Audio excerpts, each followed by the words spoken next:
قل هو الله أحد الله الصمد لم يلد ولم يولد ولم يكن له كفوا أحد. إن الحمد لله نحمده ونستعينه ونستغفره ونؤمن به ونتوكل عليه ونعوذ بالله من شرور أنفسنا ومن سيئات أعمالنا. من يهده الله فلا مضل له ومن يضلل فلا هادي له. وأشهد أن لا إله إلا الله وحده لا شريك له وأشهد أن محمدا عبده ورسوله. أما بعد فقد قال الله تعالى: يا أيها الذين آمنوا اتقوا الله حق تقاته ولا تموتن إلا وأنتم مسلمون. وقال الله تعالى في آية أخرى: يا أيها الناس اتقوا ربكم الذي خلقكم من نفس واحدة وخلق منها زوجها وبث منهما رجالا كثيرا ونساء واتقوا الله الذي تساءلون به والأرحام إن الله كان عليكم رقيبا.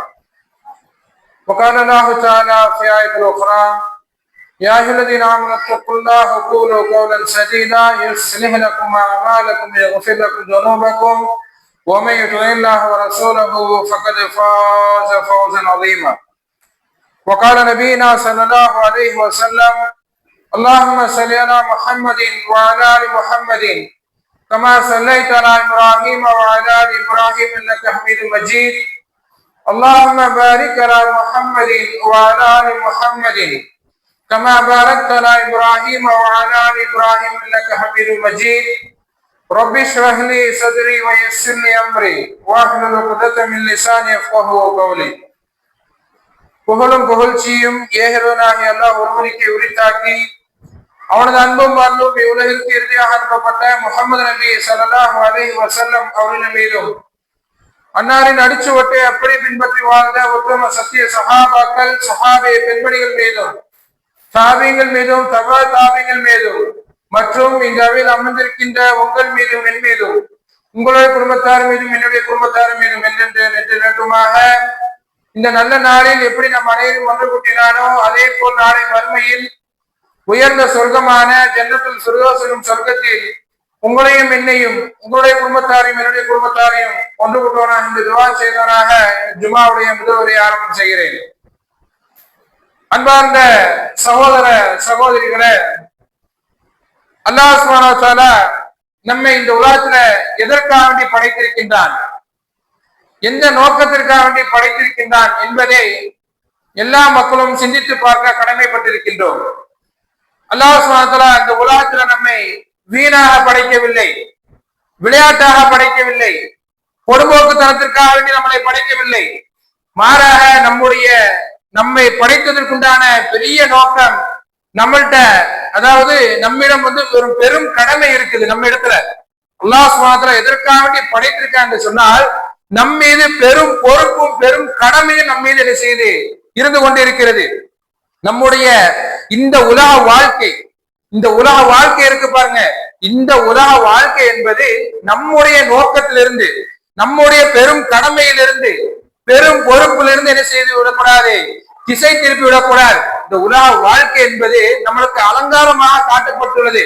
இந்த உலக வாழ்க்கை நம்முடைய நோக்கத்திலிருந்து என்ன செய்து விடக்கூடாது, திசை திருப்பி விடக்கூடாது. அது எந்த வாழ்க்கையா இருந்தாலும் சரிதான், குடும்ப வாழ்க்கையா இருந்தாலும் சரிதான், நம்முடைய நோக்கத்திலிருந்து அந்த குடும்ப வாழ்க்கை நம்மளை என்ன செய்து விடக்கூடாது, திசை திருப்பி விடக்கூடாது. நம்முடைய நோக்கத்திலிருந்து அல்லாஹ் சுப்ஹானஹு வ தஆலா நம்மளை படைத்ததுடைய நோக்கம், நம்மள்கிட்ட பெரும் கடமையை எதிர்பார்த்திருக்கின்றான். நம்மிடம் பெரும் நோக்கம் இருக்குது. அந்த நோக்கம் நம்முடைய குடும்ப வாழ்க்கையை செய்து விடக்கூடாது, திசை திருப்பி விடக்கூடாது. அதே மாதிரி பொருளாதார ரீதியில் இருந்தாலும் நம்முடைய நோக்கத்திலிருந்து அந்த பொருளாதார வாழ்க்கை நம்முடைய திசை திருப்பி விடக்கூடாது. அல்லாஹ் சுப்ஹானஹு வ தஆலா அதாவது நம்ம என்ன நோக்கத்தை எதிர்பார்க்க என்று சொன்னால், நாம் அவனிடத்தில் நெருங்க வேண்டும், அதை எதிர்பார்க்கிறான். அல்லாஹ் சுப்ஹானஹு வ தஆலா நம்மிடம் என்ன எதிர்பார்க்கிறான் என்று சொன்னால், என்னுடைய அடியான் என்னிடத்தில் நெருங்க வேண்டும், என்னிடத்தில் ஓடி வர வேண்டும் என்பதை அல்லாஹ் சுப்ஹானஹு வ தஆலா விரும்புகிறான். அதை அல்லாஹ் செய்கிறான், ஆசைப்படுகிறான். கொஞ்சம் சிந்தித்து பாருங்கள், நாம் அல்லாஹ்விடத்தில் எந்த அளவு நெருக்கமுடையவராக இருக்கிறோம், எந்த அளவு அல்லாஹ்விடத்தில் நெருங்கக்கூடியவராக இருக்கிறோம், சிந்தித்து பாருங்க. அதே மாதிரி நமது அமல்கள் எந்த அளவுக்கு இருக்குது சிந்தித்து பாருங்கள். நாம் அமல்கள் செய்கிறோம், நன்மையான காரியங்கள் செய்கிறோம். இந்த நன்மையான காரியங்களும் அமல்களும் எந்த அளவுக்கு அல்லாஹ்விடத்தில நெருக்கத்தை ஏற்படுத்தி தந்துள்ளது என்பதை நாம் சிந்தித்து பார்க்க வேண்டும்.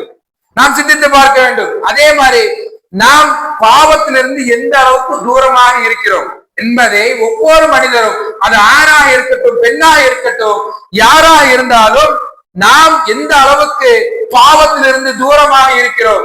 அதே மாதிரி நாம் பாவம் செய்கிறோம். ஆதம் அலைஹிஸ்ஸலாம் அவருடைய பிள்ளைகள் எல்லாமே பாவம் செய்யக்கூடியவர்கள் தான். அப்போ நாம் எல்லாம் பாவம் செய்யக்கூடியவர்கள். அந்த பாவத்திலிருந்து நாம் திரும்ப வேண்டும். அந்த பாவத்திற்குண்டான பரிகாரம் நாம் தேடி இருக்கிறேனா, தௌபா தேடி இருக்கிறேனா என்பதை ஒவ்வொருவரும் நாம் என்ன செய்ய வேண்டும்? நம்ம இடத்திலே கேள்வி கணக்கு கேட்டுக்கொண்டே இருக்க வேண்டும். நம்ம இடத்துல கேள்வி கேட்க வேண்டும். நான் பாவம் செஞ்சிருக்கேன், அதிகமா பாவம் செஞ்சிருக்கேன், அல்லாஹ்விடத்துல எந்த அளவுக்கு நான் பாவ மன்னிப்பு தேடி இருக்கிறேன், தௌபா தேடி இருக்கிறேன் என்று ஒவ்வொரு மனிதரும் தன்னுடைய உள்ளத்துல கேள்வி கேட்டுக்கொண்டே இருக்க வேண்டும். அதே மாதிரி அல்லாஹ் சுப்ஹானஹு வ தஆலா இந்த உலகத்தை படைத்து, இந்த உலகத்துல மனிதர்களை படைத்து சொர்க்கத்திற்குண்டான வழிகளை நம்மளுக்கு ஏற்படுத்தி வைத்திருக்கின்றார். நம்முடைய அடியார்கள் எல்லாம் என்ன செய்ய வேண்டும்? சொர்க்கம் செல்ல வேண்டும் என்பதற்காக சொர்க்கம் செல்வதற்குண்டான வழிகளை அல்லாஹ் என்ன செஞ்சிருக்கிறான்? ஏற்படுத்தி வைத்திருக்கின்றான். அந்த வழிகளை பெற வேண்டும் என்பதை நாம் என்ன செய்ய வேண்டும்? நோக்கமாக வைக்க வேண்டும். அதை பெற வேண்டும். அந்த சொர்க்கத்திற்குண்டான வழிகளை நாம் செஞ்சு நாம் என்ன செய்ய வேண்டும்? அந்த நோக்கத்தை நாம் என்ன செய்ய வேண்டும்? அடைய வேண்டும். இதுதான் நம்மளுடைய நோக்கம். இந்த நோக்கத்திலிருந்து நம்முடைய வாழ்க்கை, அது குடும்ப வாழ்க்கையா இருந்தாலும் சரி, பொருளாதார வாழ்க்கையா இருந்தாலும் சரி, நம்மளுக்கு திசை திருப்பிடக்கூடாது. எந்த அளவுக்கு சொர்க்கத்திற்குண்டான வழிகளை நாம் பின்பற்றி இருக்கிறோம் கொஞ்சம் சிந்தித்து பாருங்கள். அல்லாஹ் சுப்ஹானஹு வ தஆலாவும் அல்லாஹ்வுடைய தூதரும் நம்மளுக்கு ஏராளமான வழிகளை காட்டி தந்துள்ளார்கள், சொர்க்கம் செல்வதற்குண்டான வழிகள். அந்த வழிகளை நாம் எந்த அளவுக்கு பின்பற்றி இருக்கிறோம் கொஞ்சம் சிந்தித்து பார்க்க நாம் என்ன செய்ய வேண்டும்? கடமைப்பட்டிருக்கிறோம். அப்ப நம்மளை படைத்ததுக்குண்டான நோக்கம் என்ன? அந்த சொர்க்கத்தை அடைய வேண்டும் என்பதற்குண்டான நோக்கம்தான். இந்த உலக வாழ்க்கை எதற்காக வேண்டி?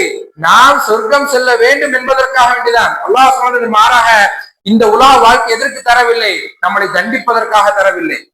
நம்ம நினைச்சிட்டு இருக்கோம் அல்லாஹ் நம்மளை சோதிச்சுக்கிட்டே இருக்கானே, நம்மளை தண்டிச்சுக்கிட்டே இருக்கானே, நாளைக்கு மறுமையில நெருப்புல இதை வாட்டி வதைப்பான என்று நினைத்துக் கொண்டிருக்கிறோம். ஆனால் அல்லாஹ் சுப்ஹானஹு வ தஆலாக்கு துளி கூட விருப்பம் கிடையாது. ஒரு அடியானை தண்டிப்பதற்கு துளி கூட விருப்பம் கிடையாது. அல்லாஹ்வுடைய நோக்கம் என்ன? என்னுடைய அடியார்கள் எல்லாம் சொர்க்கத்திற்கு செல்ல வேண்டும் என்பதுதான் அவனுடைய ஆசையாக இருந்து கொண்டிருக்கிறது. அப்போ அல்லாஹ்விற்கு தண்டிக்க வேண்டும் என்பது நோக்கம் கிடையாது. நரகத்துல போட்டு அடியானை வாட்டி வதைக்க வேண்டும் என்பது நோக்கம் கிடையாது. அவருடைய நோக்கம் எல்லாம் என்னுடைய அடியார்கள் எல்லாம் தௌபா தேடி என்னுடைய அடியார்கள் எங்க செல்ல வேண்டும்? சொர்க்கம் செல்ல வேண்டும் தான் எல்லாம் அல்லாஹ்வுடைய விருப்பமாக இருந்து கொண்டிருக்கிறது. அப்ப இது எப்போ சாத்தியமாகும்? நாம் சொர்க்கம் செல்வது எப்போது சாத்தியமாகும் என்று சொன்னால், நம்மளுக்கு கொடுத்திருக்கக்கூடிய இந்த உலக வாழ்க்கையை சரியான முறையில சரியான நேரத்தில் நாம் பயன்படுத்தினோம் சொன்னா இது சாத்தியமாகும். நம்முடைய உலக வாழ்க்கை இருக்கு பாருங்க, இந்த உலக வாழ்க்கையை சரியான முறையில பயன்படுத்தணும். சரியான நேரத்துல சரியான காலத்துல நம்முடைய இந்த உலக வாழ்க்கை நாம் பயன்படுத்தினோம் சொன்னா நாம் சொர்க்கம் செல்வது சாத்தியமாகும். இல்லை என்று சொன்னால் சாத்தியமாகாது. நம்ம கொடுத்திருக்கக்கூடிய வாழ்க்கையை சரியான முறையில் நம்ம என்ன செய்ய வேண்டும்? பேணி வாழ வேண்டும். அதற்குத்தான் இந்த உலக வாழ்க்கை. தண்டிப்பதற்காக, வீணாக, விளையாட்டாக, பொதுநோக்குக்காக இந்த உலக வாழ்க்கை கிடையாது. அப்போ அமல்கள் செய்வதற்காகத்தான் இந்த உலக வாழ்க்கை அல்லாஹ் நம்மளுக்கு செய்திருக்கிறான், ஏற்படுத்தி கொடுத்திருக்கின்றான். அப்ப பாருங்க, நம்மளுடைய நேரத்தை நம்ம என்ன செய்யணும்? சரியான முறையில் பயன்படுத்தணும் சொன்னா, சரியான முறையில் நம்மளுடைய காலத்தை பயன்படுத்தணும் சொன்னா கண்டிப்பான முறையில் நாம் என்ன செய்யலாம்? சொர்க்கம் செல்லலாம். இன்றைக்கு பாருங்க, நிறைய நம்முடைய பிள்ளைகளுக்கு என்ன செய்யாச்சு? விடுமுறை விட்டாச்சு. சில பிள்ளைகளுக்கு என்ன செய்யல? விடுமுறை விடல. அப்ப சில பிள்ளைகள் என்ன செய்யறீங்க? விடுமுறை காலத்துல என்ன செய்து கொண்டிருக்கிறீர்கள்?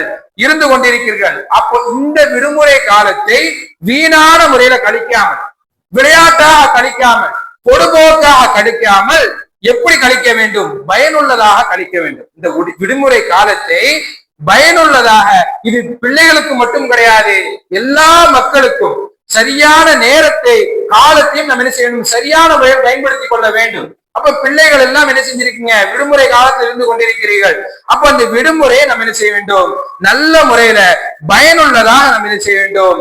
கழிக்க வேண்டும். ஆனா இன்னைக்கு நம்முடைய பிள்ளைகள் எப்படி இருக்காங்க கொஞ்சம் யோசிச்சு பாருங்க. நம்முடைய பிள்ளைகளுக்கு விடுமுறை விட்டா போதும், நம்முடைய பிள்ளைகளுக்கு லீவ் விட்டா போதும் என்ன செய்வாங்க?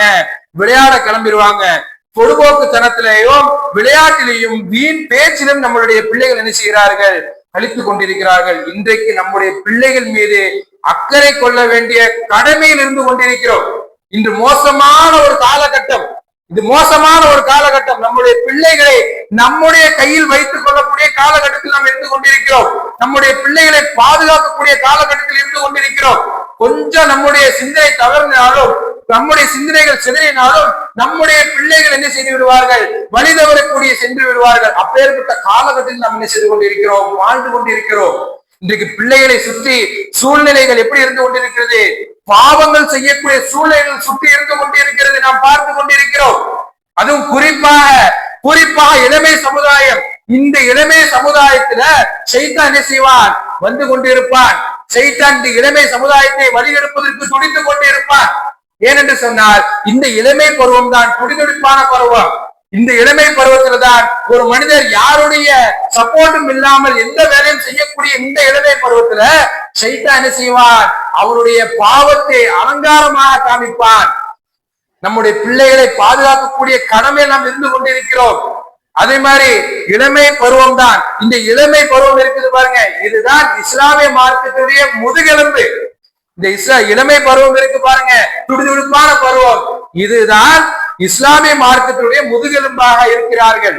ஒருவருடைய முதுகெலும்பு சீர்கட்டுன்னு சொன்னா அவர் என்ன விழுந்து விடுவார், படுத்த படுக்கையாகி விடுவார். அதே மாதிரிதான் இஸ்லாமிய மார்க்கம். இந்த இஸ்லாமிய மார்க்கம் தலை தூக்கி நிக்கிறதுக்கு காரணம் யாரு, சஹாபாக்கள் என்ற இளைஞர்கள் தான்.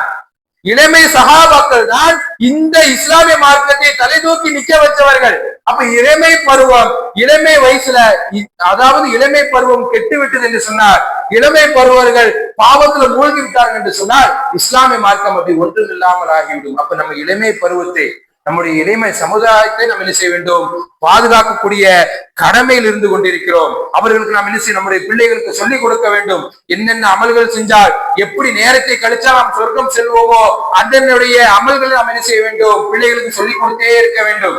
அதே மாதிரி எப்படி நேரத்தை கழிச்சால், எப்படி நேரத்தை நீ கழிச்சா அல்லாஹ் நம்மளை அதுல இருந்து பாதுகாக்க வேண்டும். நீ இப்படி நேரத்தை கழிச்சன்னு சொன்னா நீ நரகம் தான் செல்வா என்று நம்முடைய பிள்ளைகளுக்கு நாம் என்ன செய்ய வேண்டும், சொல்லிக் கொடுத்தே இருக்க வேண்டும். நம்முடைய பிள்ளைகளுக்கு என்ன செய்ய வேண்டும், மார்க்க கல்வி அதிகமாக கொடுத்து கொண்டே இருக்க வேண்டும். இன்றைக்கு பாருங்க, நம்முடைய பிள்ளைகள் மார்க்க கல்வியில இருந்து ரொம்ப தூரத்துல இருக்கிறாங்க, ரொம்ப தூரத்துல இருக்கிறாங்க. நம்முடைய பிள்ளைகள் மார்க்க கல்வியிலிருந்து ரொம்ப தூரத்துல என்ன செய்கிறார்கள், இருந்து கொண்டிருக்கிறார்கள். அதே மாதிரி உலக படிப்புல ஆழமாக மூழ்கி விட்டார்கள். நம்முடைய பிள்ளைகள் ஆழமாக என்ன செய்து விட்டார்கள், மூழ்கி விட்டார்கள். அதே மாதிரி இன்றைக்குள்ள சூழ்நிலைகள் எப்படி இருக்கு என்று சொன்னால், பாவம் செய்வதற்குண்டான சூழ்நிலை அதிகமாகவே இருந்து கொண்டிருக்கிறது. அதுல ஒண்ணுதான் கல்லூரி பருவத்துல கோ எஜுகேஷன், அதாவது ஆணும் பெண்ணும் ஒன்றாக படிப்பது. ஆணும் பெண்ணும் ஒன்றாக படிப்பது இன்றைக்குள்ள காலகட்டத்துல இருந்து கொண்டிருக்கு. இது பாவம் செய்வதற்கு அதிகமான வாய்ப்புள்ள ஒரு காலகட்டம் இந்த கல்லூரியுடைய காலகட்டம். அப்ப நம்முடைய பிள்ளைகளுக்கு மார்க்க கல்வி இருந்துச்சு சொன்னா, மார்க்க படிப்பு அவனிடத்துல இருந்துச்சு சொன்னா அவன் செய்ய மாட்டான், தவறின் பக்கம் நெருங்க மாட்டான். இன்றைக்கு மார்க்க கல்வி இல்லாததின் காரணமாகத்தான், அல்லாஹ்வை பற்றி அறிவில்லாததின் காரணமாகத்தான், அல்லாஹ்வுடைய தூதர் ஸல்லல்லாஹு அலைஹி வஸல்லம் அவருடைய பற்றி அறிவில்லாததின் காரணமாகத்தான் இன்றைக்குள்ள இளமை சமுதாயம் என்ன செய்து கொண்டிருக்கிறார்கள், வழிகேட்டில் இருந்து கொண்டிருக்கிறார்கள், பாவத்தில் மூழ்கி இருக்கிறார்கள். இன்றைக்கு பார்க்கிறோம், இன்றைக்கு இளமை சமுதாயம் ரொம்ப மோசமான ஒரு காலகட்டத்துல சென்று கொண்டிருப்பதை நாம் என்ன செய்கிறோம், பார்க்கிறோம். விடுமுறை விட்டா போதும், நாம் என்ன செய்ய வேண்டும், வெளியே போய் ஜாலியாக சுற்றலாம், வெளியே போயிட்டு வரலாம் என்று இன்றைக்குள்ள இளைஞர்கள் என்ன செய்கிறார்கள், சுற்றி கொண்டிருக்கிறார்கள். அதனுடைய விளைவு என்ன, நாம் சமூக வலைதளங்களில் பார்க்கிறோம். அதாவது குளிக்க போன இளைஞர்கள் ஒருவர் என்ன செஞ்சிட்டாரு, பாறையில தலையில் அடிபட்டு என்ன செஞ்சிட்டாரு, உயிரிழந்த சம்பவத்தை நாம் பார்க்கிறோம். இதனுடைய பலன் இதுதான். நம்முடைய பிள்ளைகளை நாம் என்ன செய்கிறோம், கேட்ட உடனே வெளியே போயிட்டு வாப்பா, நம்முடைய பெற்றோர்கள் தான் காரணம் இதற்கு. என்னுடைய பிள்ளை இதுவரைக்கும் படிச்சுட்டான், இவ்வளவு நாள் என்ன செஞ்சான், கஷ்டப்பட்டு 12th படிச்சுட்டான், 10th படிச்சுட்டான், இதுக்கு மேலே அவனை கஷ்டப்படுத்தணுமா, அவனை ஃப்ரீயா விடுங்க என்று சொல்லி பெற்றோர்கள் தான் இதுக்கு முழுக்க காரணமாக இருக்கிறார்கள். பிள்ளைகள் என்ன செய்யறாங்க, அவங்க போக்களை விட்டுட்டு அதனுடைய பலன் என்ன, அதனுடைய விளைவு என்ன, ஒருடைய உயிர் என்ன செய்யுது, அந்த இடத்துல பறிபோகுது. அதே மாதிரி தூத்துக்குடியில நடந்த ஒரு சம்பவம், மீன் பிடிப்பதற்காண்டி சில மாணவர்கள் போயிருக்காங்க, அவர்களும் நீரில் மூழ்கியவாறு என்ன செய்கிறார்கள், இறந்து போகிறார்கள். அப்போ இதெல்லாம் நம் சமூக வலைதளங்கள்ல பார்க்கிறோம். விடுமுறை இந்த மாதிரி கழிச்சான்னு சொன்னா பின் விளைவுகள் எப்படி இருக்குது பாருங்க. அப்ப நம்மளுடைய விடுமுறை காலகட்டத்தை நம்ம என்ன செய்ய வேண்டும், பயனுள்ளதாக என்ன செய்ய வேண்டும், கழிக்க சொல்ல வேண்டும். நம்மளுடைய பிள்ளைகளுக்கு என்ன செய்ய வேண்டும், ஆர்வம் ஊட்ட வேண்டும். முடிந்த அளவுக்கு நம்முடைய பெற்றோர்களே ஆசிரியராக அந்த இடத்துல மாற வேண்டும். நம்முடைய பிள்ளைகளுக்கு ஆசிரியராக மாற வேண்டும். இதுவரைக்கும் கஷ்டப்பட்டு படிச்சா அதெல்லாம் கிடையாது. இந்த விடுமுறை காலத்தை அவன் பயனுள்ளதாக கழிக்கணும், நன்மையான காரியங்கள்ல கழிக்கணும் அவன். அப்படி என்று சொல்லி நம்முடைய பெற்றோர்கள் அந்த இடத்துல ஆசிரியராக மாறி நம்முடைய பிள்ளைகளுக்கு குர்ஆன் ஓத சொல்லிக் கொடுக்கலாம், குர்ஆன் ஓதுவதை சொல்லிக் கொடுக்கலாம், வரலாற்று சம்பவங்களை அந்த பிள்ளைகளுக்கு நம்ம என்ன செய்யலாம், சொல்லிக் கொடுக்கலாம். இப்படித்தான் நேரத்தை கழிக்க வேண்டும்,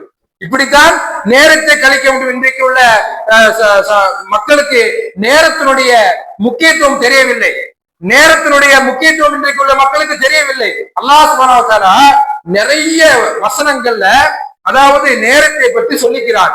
அதாவது காலத்தின் மீது சத்தியமிட்டு அடுத்த செய்தியை சொல்லுகிறான்.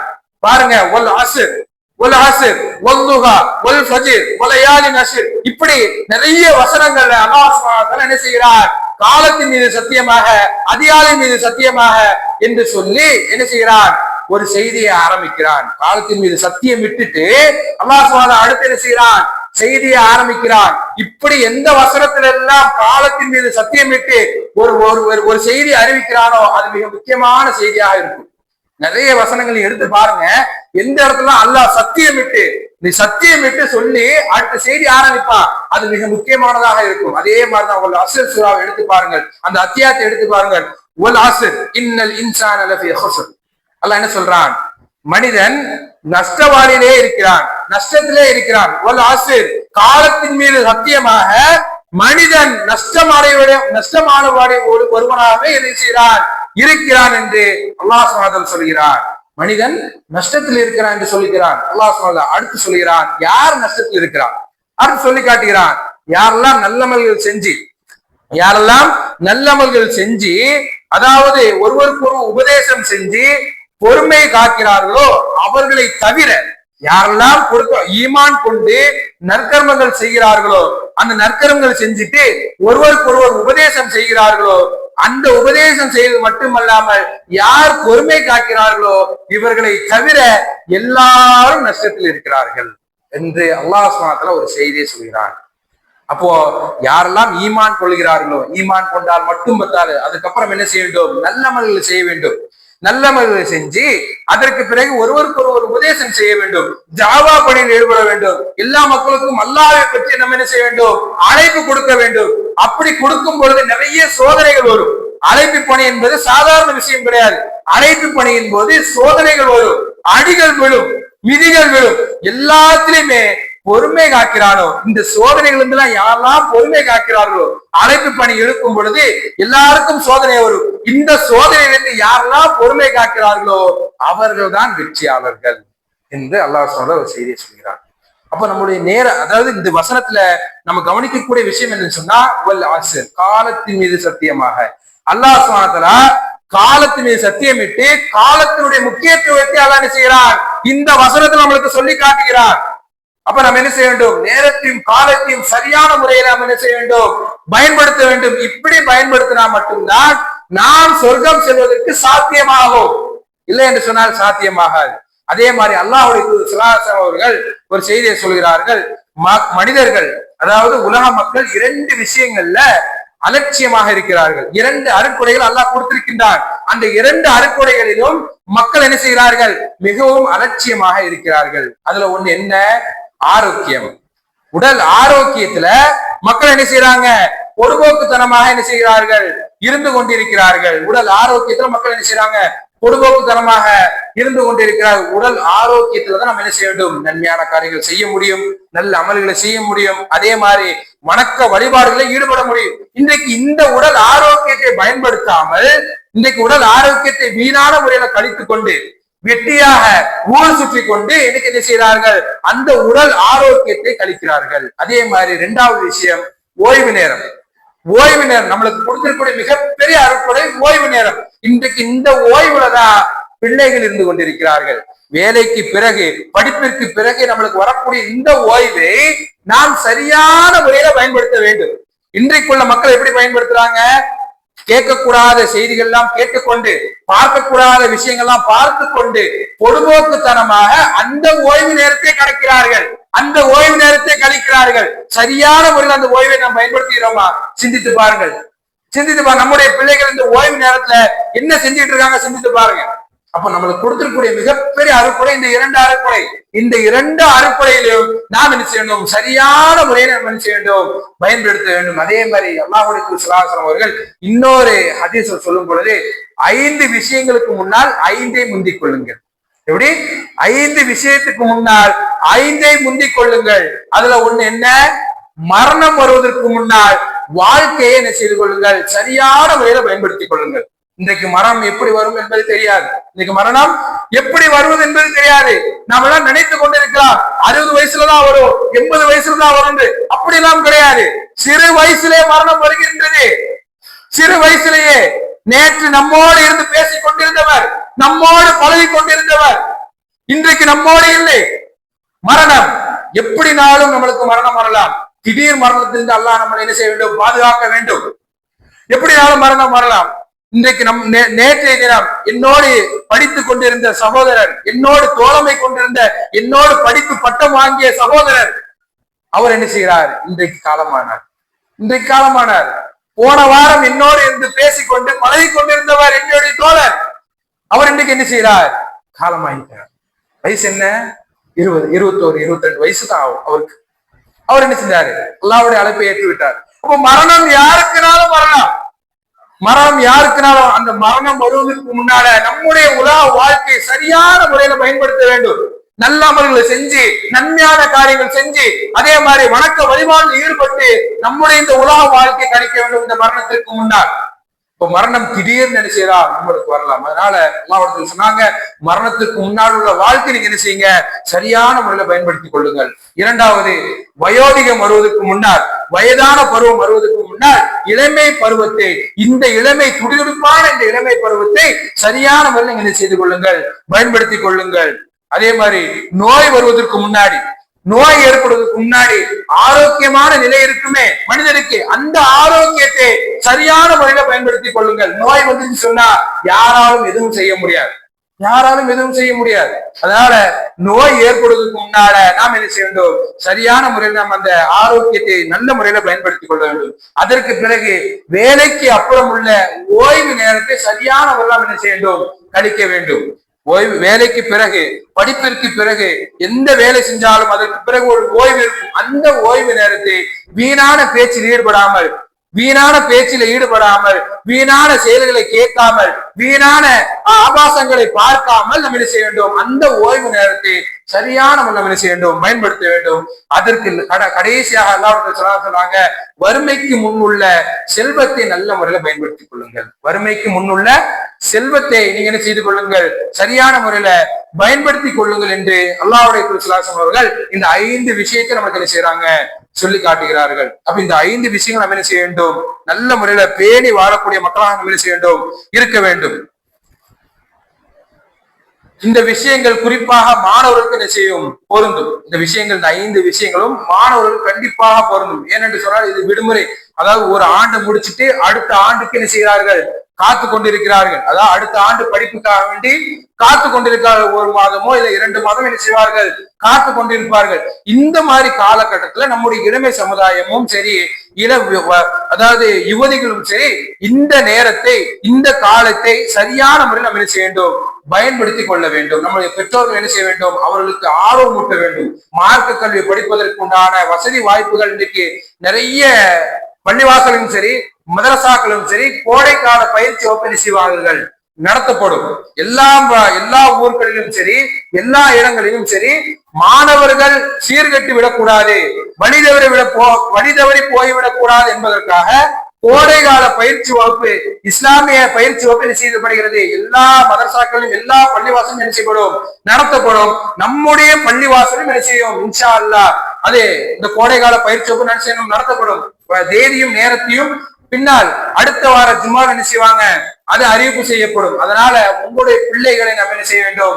சரியான முறையில இந்த கோடை காலத்தை நம்ம என்ன செய்யணும்? சரியான முறையில் பயன்படுத்துவதற்கு பெற்றோர்கள் உறுதியாக இருக்க வேண்டும்.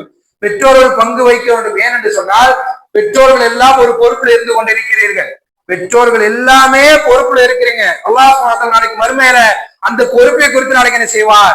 விசாரிப்பார். உனக்கு அழகான பிள்ளையை கொடுத்தனே, சாலிகான பிள்ளையை கொடுத்தனே, அந்த பிள்ளை எப்படி வளர்த்த? நாளைக்கு கேட்பா அல்லாஹ் சுப்ஹானஹு வ தஆலா. அந்த அல்லாஹ்விட சொல்ல முடியுமா? என்னுடைய பிள்ளை படித்து முடிச்சோன்னா கோடை காலத்துல வெளியே விளையாட்டு தெரிஞ்சா, கிரிக்கெட்ல பெரிய ஆளா வந்தான்னு சொல்ல முடியுமா? சொல்ல முடியாது. அப்ப நம்முடைய பிள்ளைகள் இந்த மாதிரி கழிக்க விடாமல், இந்த மாதிரி கோடை காலத்தை வீணாக கழிக்க விடாமல் சரியான முறையில இஸ்லாமிய மார்க்கம் போதிக்கக்கூடிய இடத்துல கொண்டு வந்து விட்டு, நீ இஸ்லாமிய மார்க்கத்தை சரியான முறையில படி, குர்ஆனை ஓது, நல்ல முறையில செய்ய, அதே மாதிரி 5 நேர தொழுகை சரியான முறையில பேணி தொழு என்று சொல்லி பெற்றோர்கள் அவர்களுக்கு உறுதுணையாக ஊண்டுகோலாக என்ன செய்ய வேண்டும்? பெற்றோர்கள் இருக்க வேண்டும். தொழுதால் நன்மை என்று சொல்லி நம்முடைய பிள்ளைகளுக்கு சொல்லிக் கொடுத்தே வளர்க்க வேண்டும். இதுக்கு எத்தனை பெற்றோர்கள் வளர்க்கிறோம்? கோடை கால விடுமுறை இந்த மாதிரி கழிக்கக்கூடிய ஒரு சூழலை எத்தனை பெற்றோர்கள் ஏற்படுத்துகிறார்கள்? கொஞ்சம் சிந்தித்து பாருங்கள். அப்ப கோடை கால இந்த விடுமுறையை சரியான முறையில என்ன செய்ய வேண்டும்?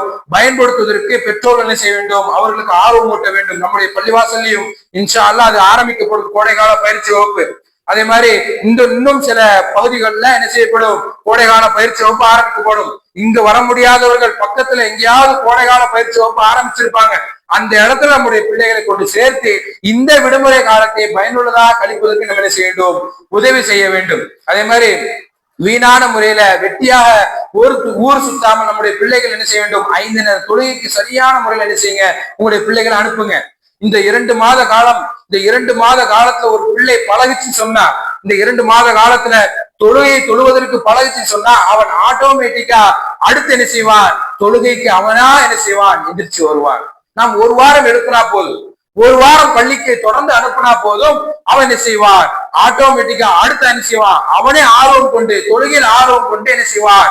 அவன் பள்ளிவாசலுக்கு விரண்டு ஓடி வருவான். அப்ப நம்ம தான் என்ன செய்ய வேண்டும்? அவர்களுக்கு வழிகாட்ட வேண்டும். பெற்றோர்கள் வழிகாட்ட வேண்டும். தொழப்போப்பா, தொழுகையில ஈடுபடுப்பா, தொழுகையில சரியான முறையில் இருப்பா, தொழுதுட்டு அடுத்து என்ன நீ செய்யப்பா என்று சொல்லி நம்முடைய பிள்ளைக்கு நம்முடைய பெற்றோர்கள் என்ன செய்ய வேண்டும்? கைடா இருக்க வேண்டும். நம்ம நம்முடைய பெற்றோர்கள் என்ன செய்கிறார்கள்? இதை சொல்வதற்கு தயங்குகிறார்கள். நம்முடைய பிள்ளைகள் தொட சொல்வதற்கு இன்றைக்கு பிள்ளைகளுக்கு வாய் வர மாட்டேங்குது. பெற்றோர்கள் என்ன செய்ய மாட்டேங்காங்க? சொல்ல மாட்டேங்காங்க பிள்ளைகளுக்கு. ஏப்பா தொட போப்பா, டைம் ஆச்சு, பாங்கு சொல்லியாச்சு, நேரம் வந்தாச்சு என்று சொல்லி நம்முடைய பிள்ளைகளுக்கு சொல்லி கொடுக்க மாட்டேங்கிறாங்க. அப்ப நம்ம என்ன செய்ய வேண்டும்? இந்த விடுமுறை காலத்தை, இந்த விடுமுறை நேரத்தை சரியான முறையில் என்ன செய்ய வேண்டும்? நம்முடைய பிள்ளைகளுக்கு கழிப்பதற்கு ஊன்றுதலாக இருக்க வேண்டும். ஏனென்று சொன்னால், நாம் சொர்க்கம் செல்வதற்கு சாத்தியமா இருக்கக்கூடிய ஒரு விஷயம் என்னன்னு சொன்னா, இந்த நேரத்தையும் காலத்தையும் சரியான முறையில பயன்படுத்தினாதான் நாம் சொர்க்கத்துக்கு நம்ம என்ன செய்ய முடியும்? செல்ல முடியும். இந்த நேரம் காலத்துல நன்மையான காரியங்கள் செஞ்சு, நல்லமல்களை செஞ்சு, இஸ்லாமிய மார்க்கத்தை சரியான முறையில பின்பற்றணும் சொன்னா நாம் எங்க செல்லலாம்? சொர்க்கத்துக்கு செல்லலாம். அப்பேற்பட்ட பாக்கியத்தை நம்ம அனைவருக்கும் நன்றி புரிவானாக.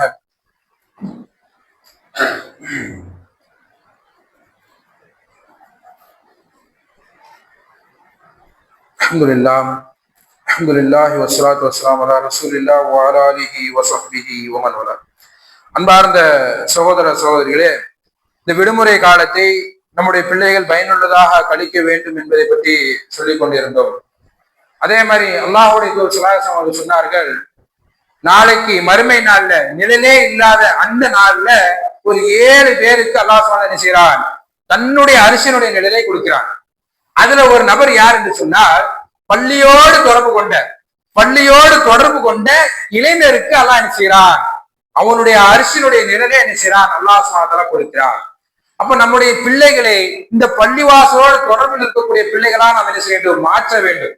பள்ளிவாசலோடு தொடர்பில் இருக்கான்னு சொன்னா 5 நேர தொழுகைக்கு சரியான முறையில வர வேண்டும். அதே மாதிரி மார்க்க கல்வி இந்த இடத்துல நடந்துச்சு சொன்னா, மார்க்க போதனைகள் இந்த இடத்துல நடந்துச்சு சொன்னா, நம்முடைய பிள்ளைகள் அந்த போதனைகளை கலந்து கொண்டு அதுல பயந்து பெற செய்யுமாறு நம்முடைய பிள்ளைகளை ஆக்க வேண்டும். இப்படி ஒரு பிள்ளை கழிச்சுன்னு சொன்னா, பள்ளிவாசல் எந்த நிகழ்வு நடந்தாலும் நம்முடைய பிள்ளைகளை கலக்கக்கூடிய நிலைமைக்கு நம்ம என்ன செய்ய வேண்டும்? நம்முடைய பிள்ளைகளை கொண்டு வர வேண்டும்.